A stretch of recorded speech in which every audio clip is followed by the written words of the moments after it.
தமிழ் சினிமாவில் ஒரு கொடுமையான விஷயம் என்னென்னா ஹீரோ ஓகே பண்ணால் தான் ஒரு ப்ராஜெக்ட்டுங்கிற ஒரு விஷயம் இருக்குது.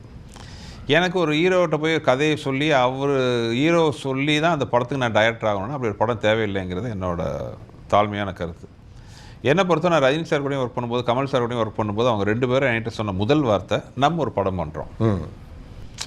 அதுக்கப்புறம் தான் வந்து என்ன மாதிரி படம், என்ன கதை பண்ண போகிறோம், அப்புறம் உட்காந்து பேசுகிறோம், கருத்துக்கள் எல்லாமே வரும். இப்போ என்ன ஆகி போச்சுன்னா நிலைமை இப்போ இல்லை, சில வருஷங்களாக வேணும்னா ஒரு ஹீரோ போய் ஓகே பண்ணால் அந்த ப்ராஜெக்ட் ஓகே. இப்போ அவர்கிட்ட நான் ஒரு கதை சொல்கிறேன், அவருக்கு பிடிச்சதுன்னா ஓகே இந்த படம் நீங்கள் பண்ணுங்கிறாங்கன்னா அது எனக்கு தேவையில்லைங்கிறது என்னோடய ஒப்பீனியன். இத்தனை வருஷம் நான் படம் பண்ணி இவ்வளோ சக்ஸஸ் கொடுத்ததுக்கப்புறமும் என்னோடய திறமையை வந்து ஒருத்தர் சோதிச்சு பார்த்து தான் எனக்கு படம்னா வேணாம். இப்போ ஒரு பெரிய பெரிய ஹீரோ டைரக்டர்ஸ்லாம் பார்த்தீங்கன்னா சில பேர் பார்த்தீங்கன்னா சமயத்தில் பார்த்தீங்கன்னா சின்ன சர்க்குலக்கத்தில் வந்து வச்சுருக்காங்க. என்னென்னா நிறைய பேர் அதில் பார்த்தீங்கன்னா ஹீரோக்களை நம்பி படம் எடுத்தவங்க. ஒரு ஃப்ளாப் கொடுத்தோன்னா ஹீரோக்கள் திரும்பி பார்க்கறது இல்லை. அந்த ஹீரோ சார்ந்து தான் எங்களோட மார்க்கெட் வேலையும் இருக்குது. அப்போ ஹீரோக்கள் திரும்பி பார்க்காத போது இவங்க நடுவில் சின்ன சர்க்கிள் சந்திக்க வேண்டிய நிலை இருக்குது. மறுபடியும் அவங்க மீண்டும் வருவாங்க, அது வேறு விஷயம்.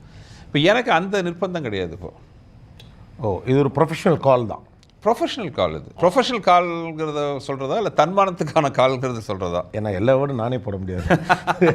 இல்லை நான் ஓப்பனாக சொல்கிறேன், எனக்கு எந்த வித தயக்கம் கிடையாது. பெரிய லாங் கெரியர், சக்ஸஸ்ஃபுல் கெரியர், மறுபடியும் உங்களை சோதனைக்கு உட்படுத்துவதுங்கிறது உங்களுடைய திறனை சந்தேகப்படுவதை போல உங்களுக்கு ஒரு சங்கடம். இப்போ ஒரு சிம்பிள், உங்களை காம்பேர் பண்ண தெரியுமாட்டு நீங்கள் காம்பேர் பண்ணி காட்டுங்க, அதுக்கப்புறம் தான் உங்களை வேலைக்கு எடுப்பேன்னு சொன்னால் நீங்கள் ஒத்துக்குவீங்களா? ஹர்ட் ஆகும். அதே தான் நான் இதுக்கப்புறம் நான் வந்து என் திறமையை வந்து உங்களுக்கு வந்து நிரூபித்து தான் எனக்கு இந்த படம் வேணும்னா அப்படி ஒரு படமே வேண்டாம்.